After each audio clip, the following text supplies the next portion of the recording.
I'm here with Walter Everett, who is the author of the two-volume book, The Beatles as Musicians, which is one of the recommended texts for the course, The Music of the Beatles, here on Coursera.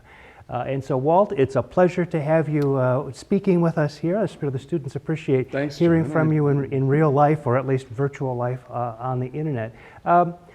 You know, years ago, when you and I have known each other for a long time, years ago, the idea of people who do what we do, music theory professors, music history professors, talking about popular music in a serious-minded kind of way was not something, let's say, that was warmly embraced. So how did you get into doing all of this fantastic work on the music of the Beatles? Talking about popular music in any way was not embraced at all. I got into the music of the Beatles right at the moment of Ed Sullivan.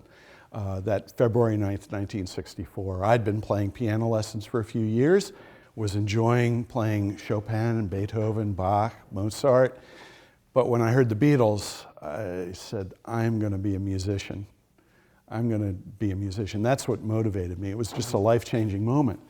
And so as I began to learn more about music as a student through an undergraduate degree and then a master's degree, I began to think, well, you know, I love learning about Bach and Beethoven, Brahms, and so forth, but nobody's talking about the Beatles and all. And nobody's talking about Yes and this great rock music.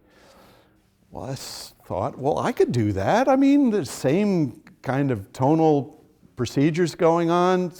You could talk about melody with the Beatles the same way you could talk about the melody of Schubert. So why not? So I told my graduate committee I'd like to write a dissertation on Abbey Road and was promptly told, Mr. Everett, we thought you were a serious scholar. Goodbye.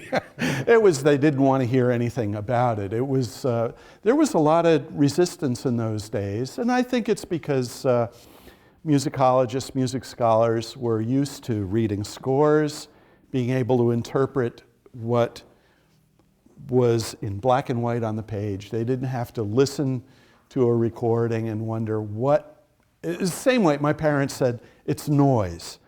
They didn't know what to listen for. And in the time since then, I mean, you've gone on to be full professor of music theory at the University of Michigan, chairman of that same department that said they didn't want the Abbey Road dissertation, and things have changed an awful lot, really, for people like me, and especially for our graduate students and for young people. But it might be that some folks who are just coming to think about popular music in a serious-minded kind of way might start out thinking, and with no malice at all, that, well, I mean, how seriously can you look at this music? After all, it was music that was really more made for fun than for art. But part of your argument has been, and one of the things you've demonstrated so fantastically in your books, is how if you put a very serious lens on Beatles music, that it turns out that there are a lot of things that are very, very interesting about that music that you wouldn't have known had you not done so. Sure. There's a time to dance, there's a time to cry, there's a time to think about what you're listening to, there's a time to let it just flow over you.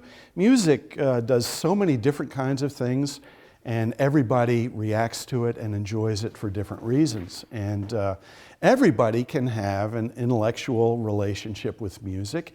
It doesn't mean that's the only way you listen. It's not the only way I listen. But it can enrich the experience so that even when you're not particularly thinking about a passage, you can enjoy it more for having understood what's going on. The same way a band, a performing band, in rehearsal is doing all kinds of work that doesn't come through in the performance. In the performance, you are just in the music. Right. And then, of course, there's the whole element of actually the recording, the whole idea of using the recording studio as a kind of sketch pad or as a kind of instrument that you get with this music that maybe we wouldn't find so much for all its richness in the music of Bartók or Stravinsky or even one of my great heroes, Arnold Schoenberg. Right. Well, the difference between a simple stage, and I don't mean anything disparaging with the word simple, but a stage performance of a piece of music the difference between that and a recorded work of music is one that by degrees came to be very, very different. And the Beatles were sort of at the center of recording technique needing to change to keep up with what they were doing in the studio because of all the different engineering techniques that were required to get the sounds they wanted. They pushed the envelope that has resulted in artists of all types, of all backgrounds, wanting to play with the studio as something other than just getting out the manuscript paper and writing a symphony. Well, Walt, among your many career accomplishments, I think one of the things you can definitely count on is being remembered as one of those people who really taught others that thinking about popular music in a serious-minded way is valid and interesting and legitimate. And I've always enjoyed your writing and your work, and I recommend to our students these two books by Walter Everett. They are the high watermark in musicology, music theory when it comes to talking about popular music. Walt, thanks very much for talking to us today. Thank you, John. It's my pleasure.